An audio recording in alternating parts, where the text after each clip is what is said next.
Hey, it's JP again. Hey, welcome back. Today I am just kicking it in a coffee shop, so you guys are going to hear a lot of background noise, but I'll try and edit some of that out. No, I was recently talking with one of my friends about kind of college and my college experience and how I had a lot of fun in college. I made a lot of friends while I was down in Southern California, and it was honestly just absolutely beautiful down there. And the people that I met were, and still are, some of the closest people I think I'll ever meet or be with, friendship-wise, for probably the rest of my life. I mean, don't get me wrong, I'm sure I'm going to meet new people, and I'll definitely stop talking to some of those people that I met in college, but it really was like a crazy community, and we were rowdy. We definitely didn't like the rules that the college kind of forced on us, I guess. And I, as a personality type, my personality is to question everything. One of the biggest things that I notice that I do a lot is okay, if I'm driving down the road and I see a field with a gate, my first question is what's behind that gate. And I'm gonna come back when it's dark, and I'm gonna hop that gate, and I'm gonna go see what's behind there. It's who I am as a person. And curiosity killed the cat, but satisfaction brought him back, right? I mean, that's how the saying goes. And I really have this, and it's been my downfall for sure in many situations. Like, my curiosity has gotten me in way more trouble than needed be, but also it's like, I know most people, when they drive past that field and there's that gate and that fence, they're just like, oh, like, what a field, like, what a nice field, you know? I know that most people that I have met personally think that way. Like, that's their way of thinking. It's less curiosity of what's behind there, and that's the way I look at most rules. Why is this rule here? What is the purpose of this rule? Is the purpose of this rule actually working?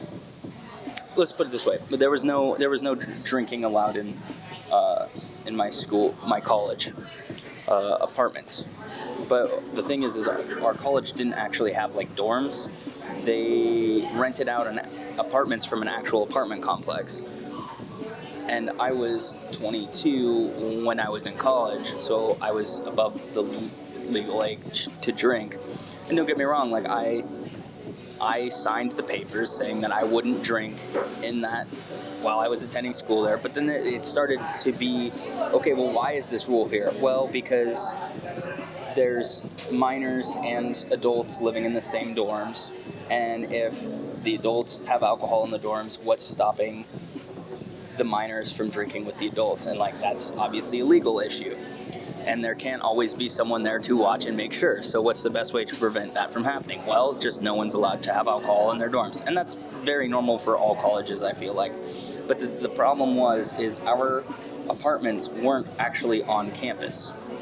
So our apartments were down the street, like a quarter mile down the street from college campus, and it was just this actual apartment complex where there's normal, just everyday people living in these apartments. So if you're in an apartment where that was rented through the school for a student, then that's considered on campus. If you're in an apartment that's rented by a regular civilian, then that's considered not on campus. And so it became okay, well, who can we meet? Who can we get to know inside this apartment complex where we can just go drink at their place? But obviously it's you can't always just go over to someone's house. So that was another thing, was there was a park right across the street from the apartment complex. But the problem with this park is it was an active territory. It was in an active territory war by two gangs in that town, and I don't remember the gangs' names, but they were constantly fighting over that park as territory. So it wasn't a very safe place for people to hang out. There was multiple muggings. I got mugged there once.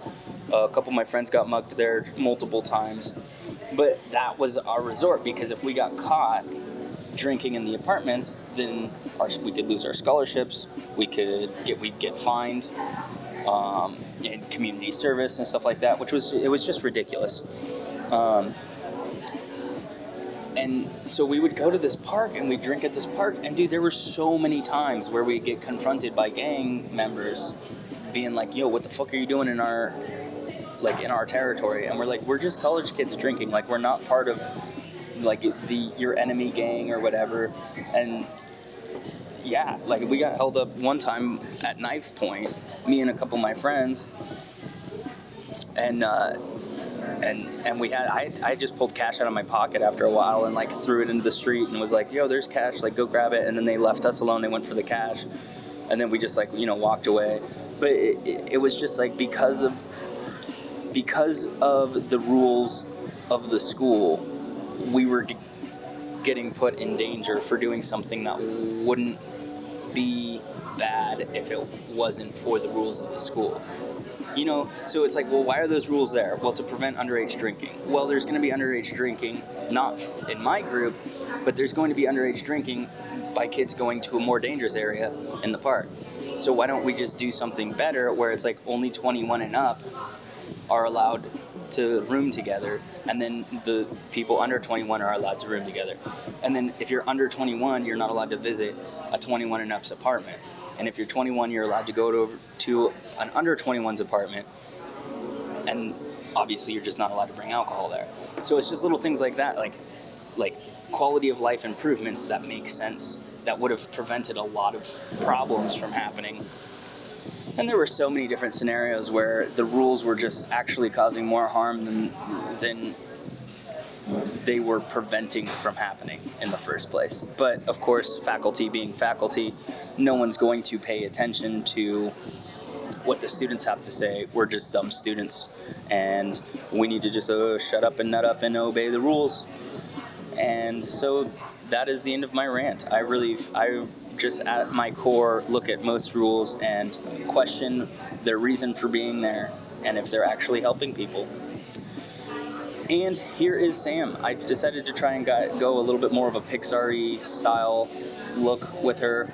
This is kind of the style that I want to go for more often, but I also don't know all of the anatomy rules that I should know before I start attacking this. It's like, you got to know the rules of anatomy in order to break the rules of anatomy.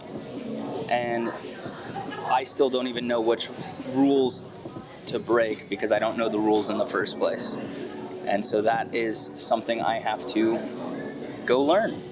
And it's very on topic with my discussion today. I'm not against rules for the sake of there being rules. I'm against rules that are unnecessary. And if I want to learn how to draw more cartoonized characters and have them look really good, I first need to know what rules are in place and why, and then take out the ones that don't need to be there. So thanks again, you guys. I will see you guys in the next video. Don't forget to drop a like or subscribe or a comment or whatever you can do. Share this with a friend to help support me in my art here. That would be much appreciated. I will see you guys in the next video. Deuces.